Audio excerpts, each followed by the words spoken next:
Assalamualaikum warahmatullahi wabarakatuh. Melanjutkan pembahasan kita tentang reaksi alkilhida. Kali ini kita akan bahas tentang reaksi E1. Seperti yang kita tahu bahwa sebuah karbokation itu adalah merupakan zat antara dan biasanya dia tidak stabil untuk bereaksi lebih lanjut. Kalau kemarin kita sudah bahas, tentunya kalau misalnya begini,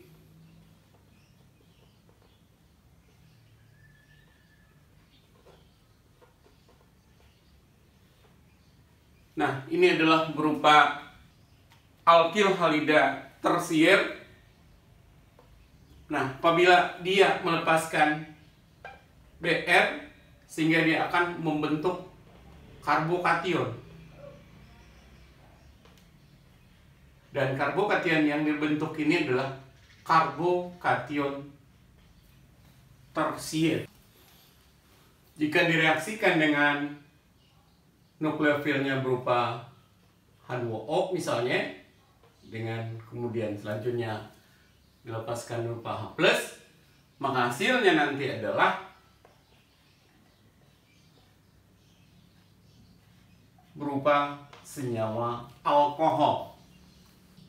Namun, terdapat suatu alternatif di mana karbokation itu dapat memberikan sebuah proton kepada suatu basa dalam reaksi eliminasi. Dan tentunya reaksi eliminasinya nanti adalah berupa eliminasi 1. Jadi di sini kita lihat lagi.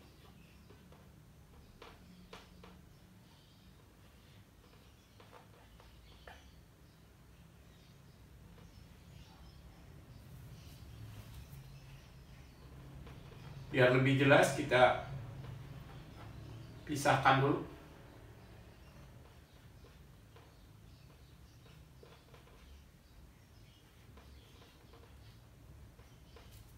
Seperti ini. Kemudian dalam hal ini, nah, H2O ini tidak bertindak sebagai nukleofil tetapi adalah sebagai basa. Sehingga dengan demikian basa ini akan mengikat H yang ini. Akibatnya adalah nanti elektronnya pindah ke sini. Sehingga nanti akan menghasilkan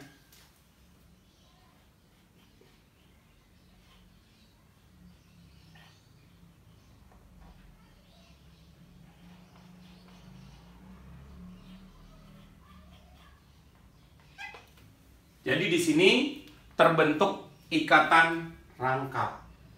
Dan ini merupakan reaksi E1. Jadi E1 eliminasi unimolekular. Jadi kalau kita perhatikan di sini, sebuah karbokation itu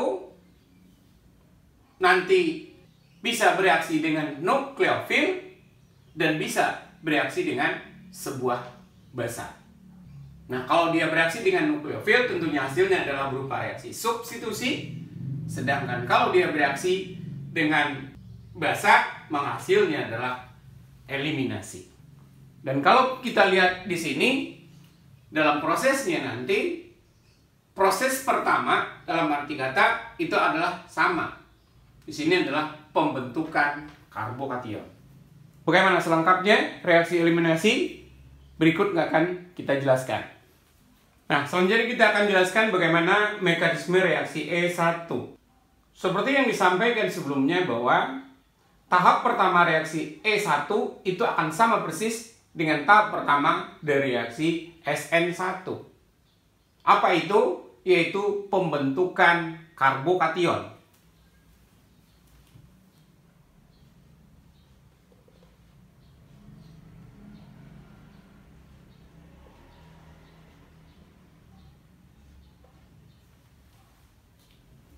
Jadi kita lihat dulu, bikin keadaan transisinya.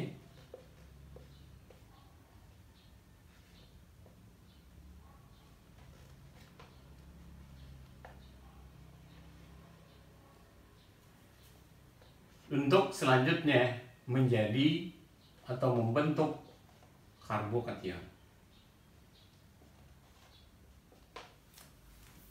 Ini adalah untuk tahap 1. Pada tahap kedua, basa itu akan mengikat sebuah proton yang berdampingan dengan karbon yang karbokation tadi. Agar lebih mudah dipahami, kita pisahkan nih.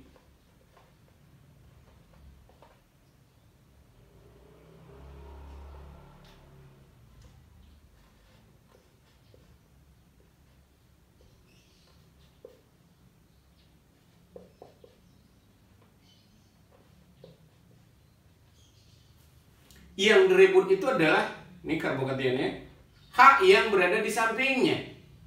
Sebenarnya ini H yang ini, H yang ada di sini dan H yang ada di sini posisinya adalah sama.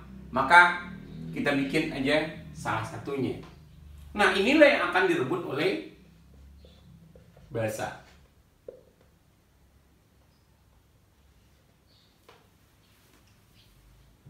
Di sini sangat elektron bebasnya diambil, ikatannya akan punya sini. Kita bikin dengan keadaan transisinya.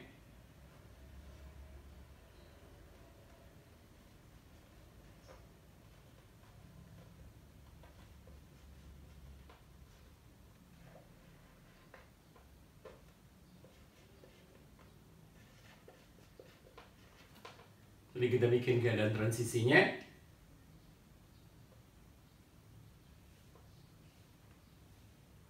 Seperti itu. Ya.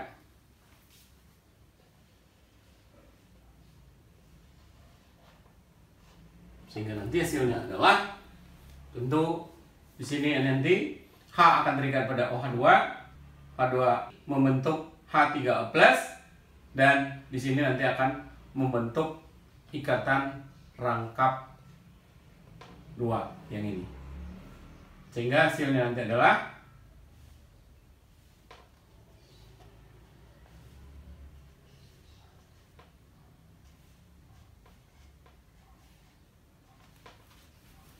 jadi di sini jelas terbentuk ikatan rangkap 2. Tentu ini ditambah dengan H3O+ yang ini. Selanjutnya adalah bagaimana laju reaksi dari E1. Seperti yang kita tahu bahwa reaksi ini berlangsung beberapa tahap, dan tahap penentu laju itu adalah tahap yang paling lambat. Dalam hal ini tahap paling lambat itu adalah tahap yang pertama, yaitu pembentukan karbokation. Berarti dengan demikian, lajunya nanti tentu akan sebanding dengan konsentrasi alkil halida.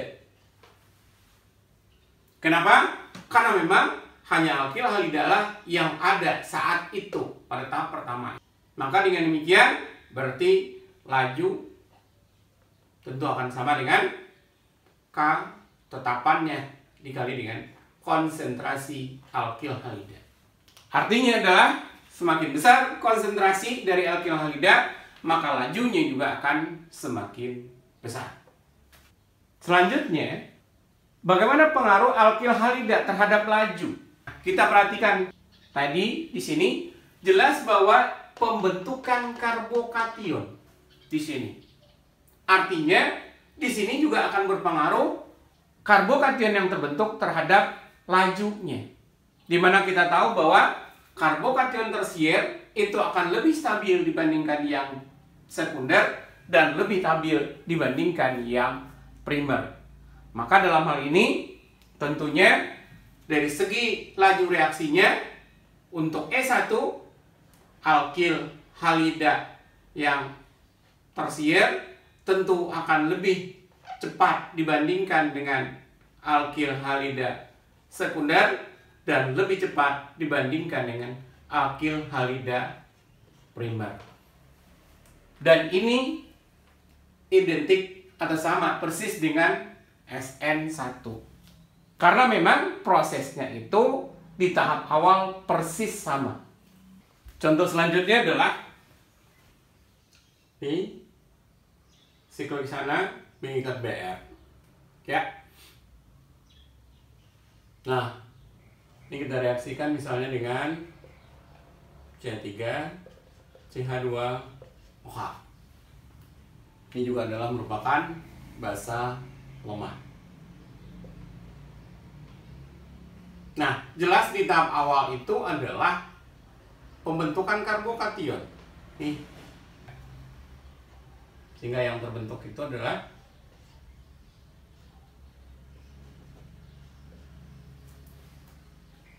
karbokation sekunder di sini. Selanjutnya baru karbokation ini di sini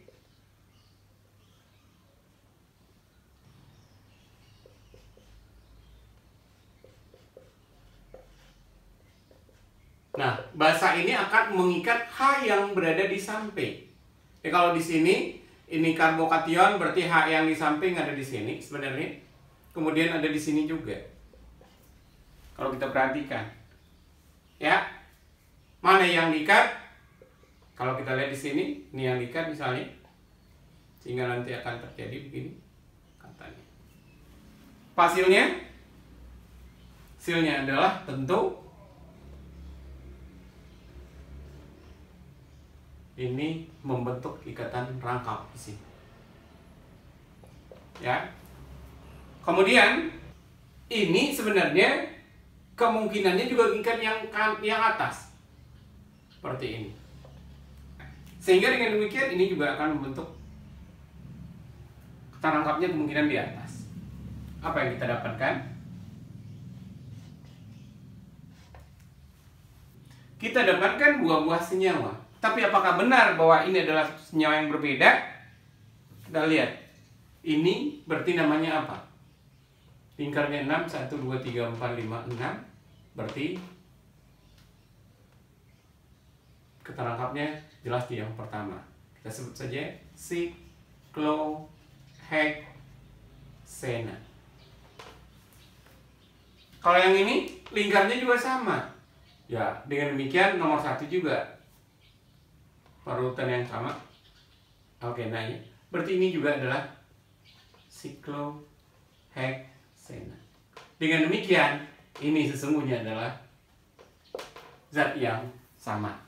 Maka dalam kasus ini, H mana yang direbut kemungkinannya menghasilkan senyawa yang sama. Jadi tidak masalah. Yang masalah itu nanti adalah kalau seandainya hasilnya berbeda. Mana yang lebih utama? Nah, nanti kita bisa lihat. Berikutnya adalah aturan Schweitzer. Apa yang disampaikan? Alkena yang memiliki gus alkil yang terbanyak pada ikatan karbon ikatan rangkapnya terdapat dalam jumlah besar dalam campuran produk eliminasi. Untuk jelasnya kita lihat contoh. Nih, 2 bromo butana. Seperti biasa, langkah pertama itu adalah pembentukan karbokation.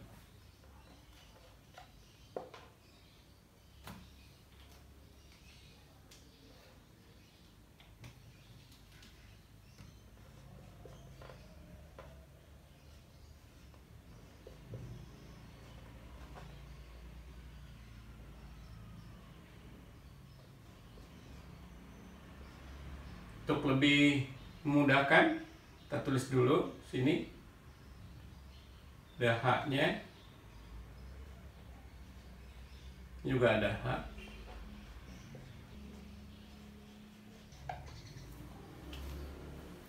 Selanjutnya kalau kita perhatikan, seperti yang disampaikan sebelumnya bahwa H yang akan diikat oleh basa itu adalah yang berada di samping karbokation. Kalau di sini berarti H yang akan diambil itu bisa yang ini misalnya tandai dengan H yang pertama atau ini yang kedua. Kita lihat bagaimana halnya kalau ketika yang diambil itu adalah H yang pertama.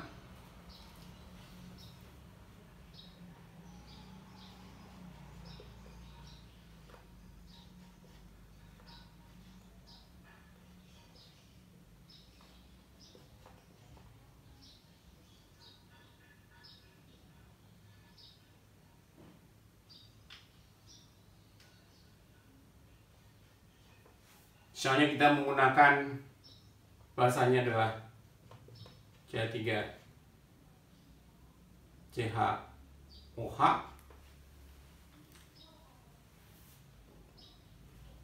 maka dalam hal ini dia ambil. Tentu hasilnya adalah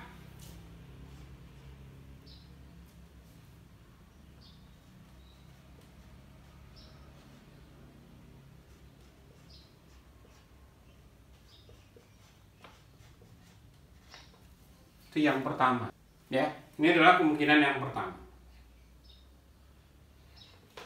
Bagaimana dengan kemungkinan yang kedua, di mana H yang diambil oleh basa itu adalah H yang kedua? Kita tulis.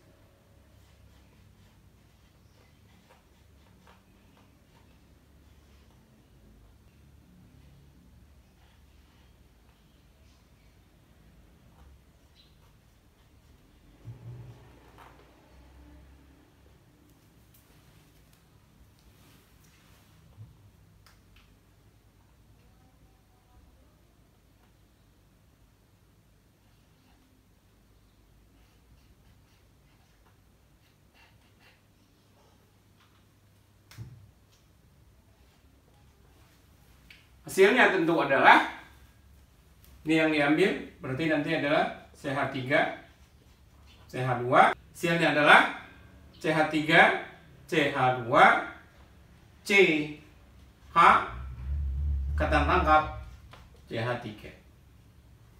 Ini kurang H nih, tambahin dulu. Nah, apa yang bisa kita lihat di sini bahwa kalau ini tentu kita tulis namanya dulu, berarti ini adalah 2 butena. Sementara kalau yang ini namanya tentu adalah 1 butena. Dan ternyata berdasarkan pada data bahwa yang lebih banyak itu adalah yang 2 butena, yaitu 80%, sedangkan 1 butena hanya 20%. Nah, bagaimana menjelaskan ini? Nah, itulah yang dijelaskan oleh aturan Seksen. Di mana di sini dikatakan bahwa karbon yang mengikat alkil lebih banyak pada ikatan rangkapnya, itulah yang lebih banyak atau lebih stabil. Kita lihat di sini, perhatikan. Perhatikan ikatan rangkapnya. Apa yang Anda bisa lihat di sini? Ya. Ada berapa alkil yang ada di sini? Ini C, ini ada CH3. Berarti ini adalah alkilnya.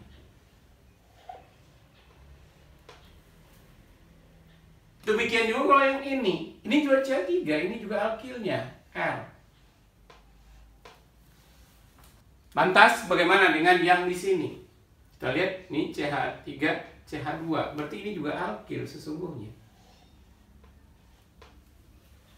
Tapi di kanan, adakah alkilnya? Tidak, semua adalah H. Dan kalau kita lihat dan bandingkan, berarti kalau yang pertama ada 2 buah alkil. Sedangkan yang kedua hanya 1 buah alkil. Jelas bahwa yang pertama lebih banyak alkilnya. Maka dengan demikian, produk yang lebih stabil itu adalah yang lebih banyak mengandung alkil. Nah, bagaimana menjelaskan itu? Nah, salah satunya adalah kita lihat pada keadaan transisinya. Ternyata bahwa pada keadaan transisi, ini maaf, lupa.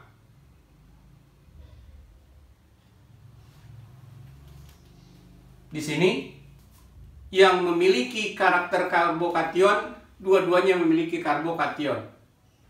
Tetapi, kalau dilihat di sini, karakter karbokation dari yang pertama itu akan lebih stabil. Kenapa? Karena sesuai dengan aturan tadi, dia memiliki 2 buah gugus R di sini. Sementara kalau untuk yang kedua, dia hanya memiliki 1 buah gugus R. Dengan demikian, semakin banyak gugus yang terdapat pada alkena, R-nya itu maka dia akan semakin stabil dan produknya lebih banyak. Berikutnya adalah penataan ulang. Sekarang kita lihat senyawanya. Seperti biasa, tahap pertama itu adalah tahap pembentukan karbokation.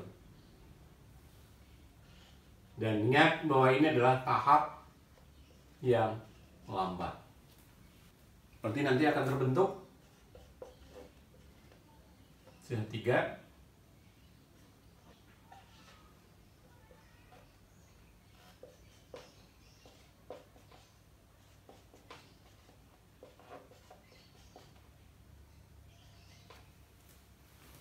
ini yang terbentuk. Dan kalau kita lihat di sini berarti karbokation yang terbentuk itu adalah karbokation sekunder. Selanjutnya seperti biasa, berarti kemungkinan yang bisa diambil oleh basa itu adalah berdampingan dengan karbokation ini. Kalau kita tulis ulang di sini seperti ini.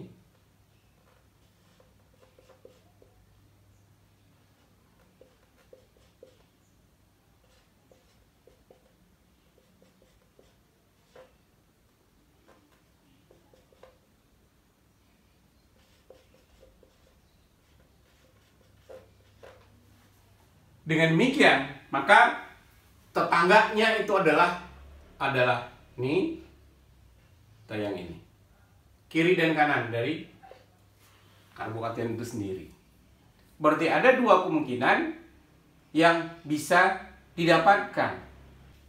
Kalau kita lihat di sini, maka kedua kemungkinan itu tentulah menghasilkan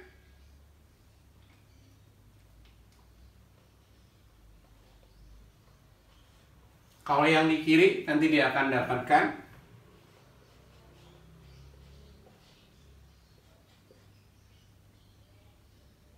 CH2 angka CH.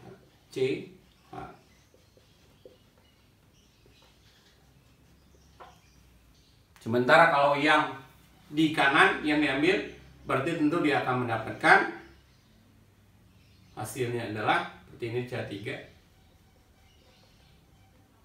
CH rangkap 2 CH3 2 kali. Ini baru kemungkinan 1 dan 2. Yang perlu diperhatikan di sini ini adalah karbokation sekunder. Maka kemungkinan karbokation sekunder itu bisa mengalami penataan ulang.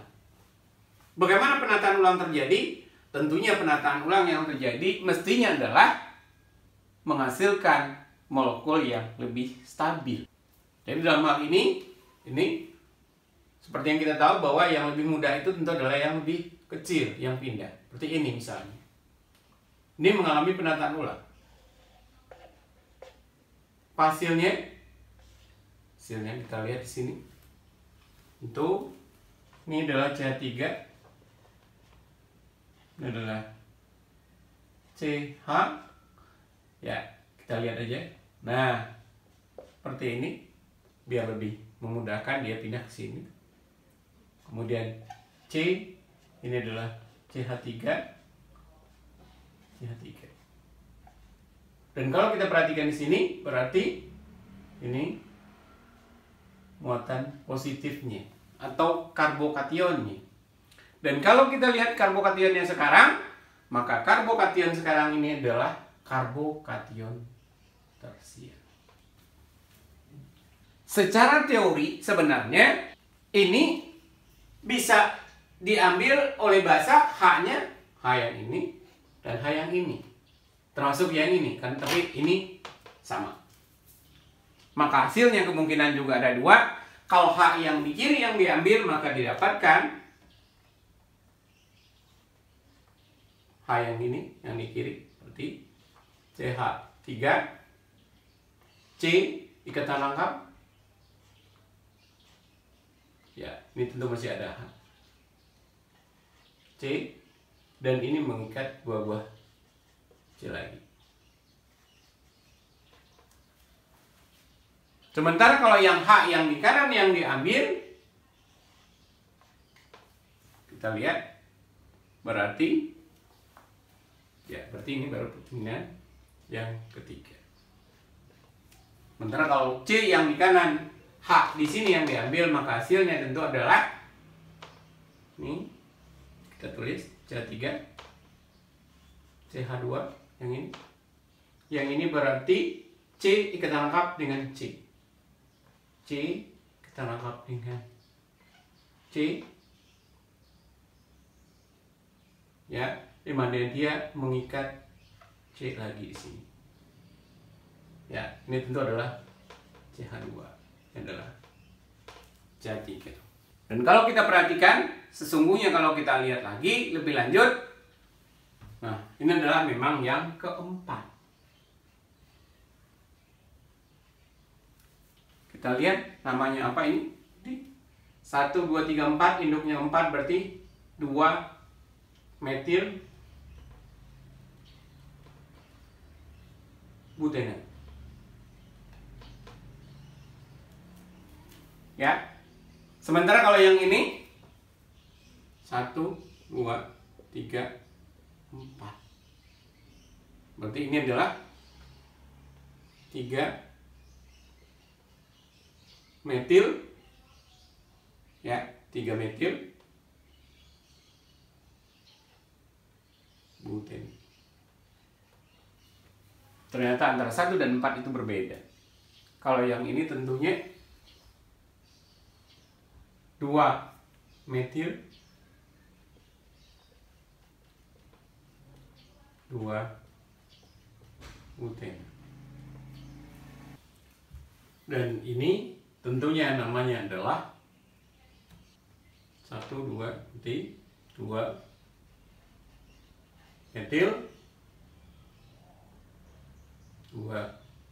butene. Dan kalau kita perhatikan di sini hasilnya ternyata bahwa yang 2 dan 3 itu adalah sama. Tetapi kalau yang kita perhatikan, apakah dia akan melewati jalur yang kedua di sini? Kalau kita tandai ini 2 tadi langsung, atau jalur yang ketiga? Nah, kita lihat di sini bahwa ternyata di sini ini adalah karbokation sekunder. Sementara ini adalah karbokation tersier. Jelas bahwa yang lebih stabil itu adalah karbokation tersier. Maka dalam hal ini tentunya dia lebih suka untuk menjalani reaksi penataan ulang.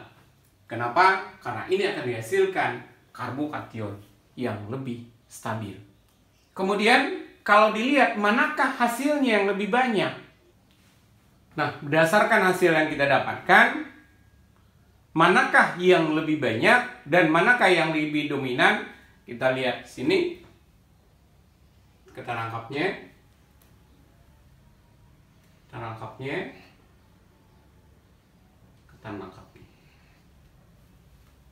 Ya, kalau kita perhatikan di sini tentunya yang lebih banyak hasilnya adalah yang ini. Kenapa? Karena dia memiliki alkil yang lebih banyak. Nah, kalau di sini kita bisa perhatikan alkilnya ada 1,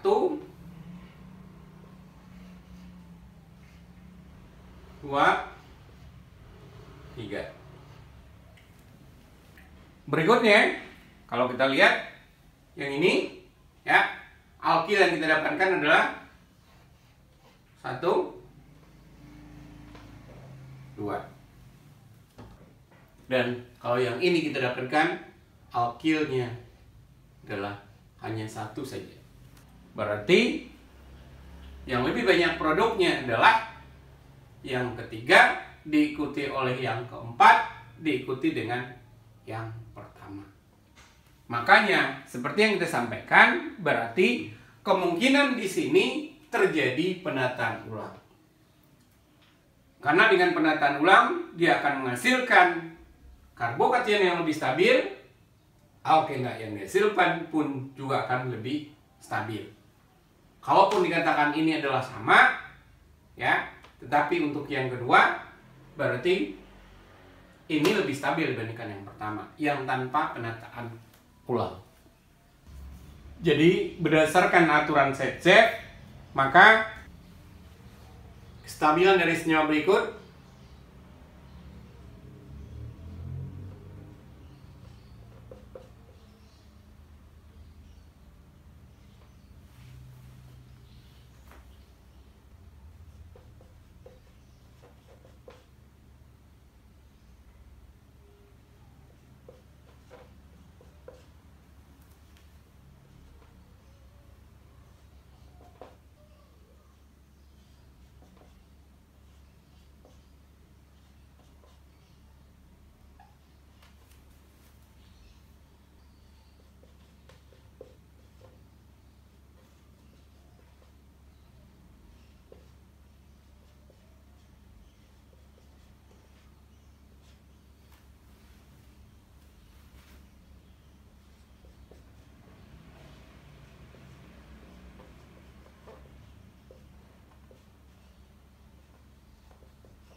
jadi kalau kita lihat di sini, kita perhatikan berarti R-nya di sini adalah 1 2 3. Ya, kalau yang ini tentunya R-nya adalah 1 2 3 4. Kalau yang ini tentu tidak ada R-nya. Kalau yang ini R-nya adalah 1. Sementara kalau ini R-nya ada 1 juga ternyata. Ini kebetulan ini adalah sama. Maka dengan demikian, sesuai dengan aturan Zaitsev, berarti yang lebih stabil itu adalah yang memiliki paling banyak R. Ya. Kalau di sini berarti ini ada R-nya ada 4, di sini ada 3, di sini ada 1, ini juga 1, kebetulan sama. Ini tidak ada R-nya. Atau kalau yang ada 2R, bisa juga kita tulis seperti ini.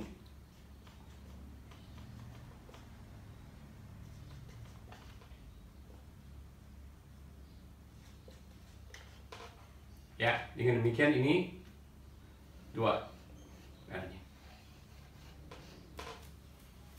Dengan demikian yang paling stabil tentunya adalah yang 1, ini yang kedua, ini yang ketiga, ini yang keempat, ini yang terakhir. Kenapa? Karena tergantung pada yang diikat oleh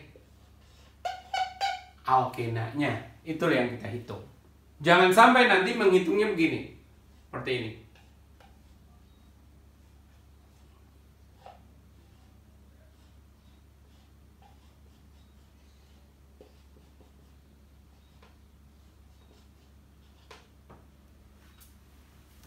Kalau nanti ditanya, ini berapa alkil yang terikat? Tanda itu. Ya, ini CH. Ini buat latihan aja ini. Berapakah alkil yang terikat di sini? Anda hitung. 1 kah? 2, 3, atau malah 4? Nah, seperti di awal kita sampaikan bahwa sesungguhnya reaksi SN1 dan E1 ini adalah reaksi yang bersaingan. Contohnya,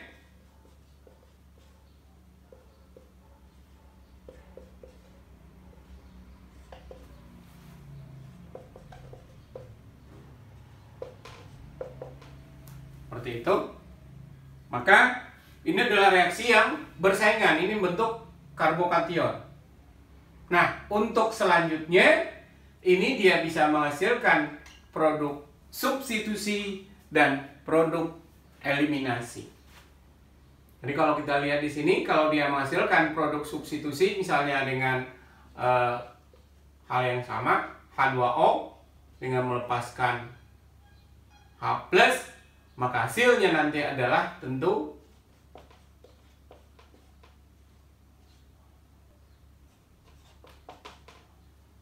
dan ini tentu dia akan menyalani SN1. Sebaliknya nanti kalau H2O, seperti yang kita tahu, dia bisa berperan sebagai basa selaku atau basa lemah, maka nanti hasilnya tentu adalah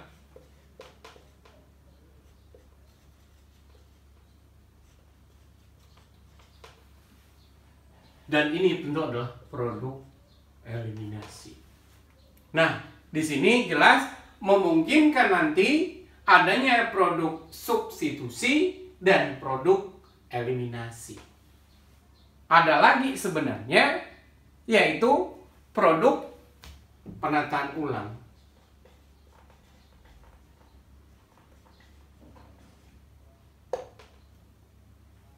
Jika dimungkinkan. Jadi kalau seandainya nanti ada kemungkinan terjadi penataan ulang, maka produk penataan ulang juga akan dimungkinkan terjadi. Maka hasilnya bisa jadi ada reaksi substitusi, eliminasi, plus substitusi dan eliminasi dengan penataan ulang. Berikutnya adalah kebasaan. Nah, untuk reaksi E1, basa yang digunakan adalah basa lemah. Apa contohnya? Bisa jadi contohnya adalah 2O, kemudian CH3, CH2, OH, etanol misalnya. Itu basanya yang digunakan. Untuk alkil halida yang digunakan, berarti alkil halida tersier diikuti dengan alkil halida sekunder dan diikuti oleh alkil halida primer. Ini laju reaksinya. Sebagai latihan bagi Anda, yang pertama, 3 bromo 3 etilpentana direaksikan dengan etanol. Yang kedua adalah 3 iodo 22 dimetilbutana direaksikan dengan etanol. Tentukan produk substitusi dan eliminasi dengan mekanisme ini. Dan tentukan juga hasil dari reaksi penataan ulang, jika dimungkinkan. Demikianlah materi kali ini untuk reaksi E1. Mudah-mudahan bermanfaat. Kita akhiri dengan baca hamdalah. Alhamdulillahirrabbilalamin. Assalamualaikum warahmatullahi wabarakatuh.